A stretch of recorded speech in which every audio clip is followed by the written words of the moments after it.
Hi, my name is Rob and I help manage digital content for the Endangered Archives Programme at the British Library. There are a variety of reasons why digital content can be difficult to preserve. One of the most obvious is that digital technologies become obsolete relatively quickly. Technological obsolescence is one consequence of the current speed of technological change, and it is showing no sign of slowing down. Since the late 1980s, options for digital storage have changed a lot. We have moved from the era of floppy disks through optical media like CDs and DVDs to SD cards and USB devices available nowadays, including memory sticks and external hard drives. These can hold absolutely massive amounts of digital content. If we also consider the use of third-party or cloud storage systems, another level of complexity is added when we think about the long-term accessibility of digital files. This has an impact on hardware, operating systems, software, file formats, storage, and access methods.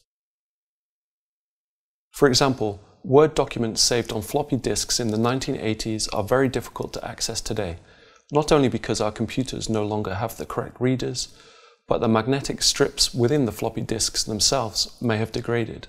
Another obstacle is that the original word processing software may no longer be available, and so the text file on the floppy disk can't be opened in the way it was originally intended. Digital content will typically be stored somewhere as a byte stream, but we very rarely encounter them in that form. Instead, content will typically be rendered by specific software running within a particular operating environment. To give you an example, if you use a Canon camera in your digitization project, you may be capturing Canon RAW files. Depending on the age of the camera model, it may create CR2 or CR3 files.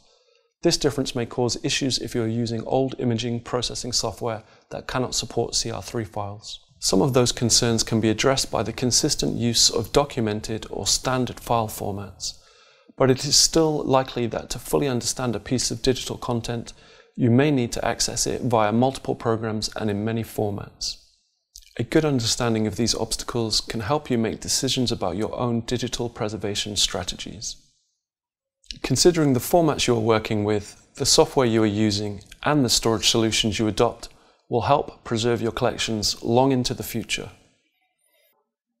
This tutorial is part of our online video series covering digitization, digital preservation, and conservation for the Endangered Archives Programme. Please feel free to explore these resources at eap.bl.uk/training-videos.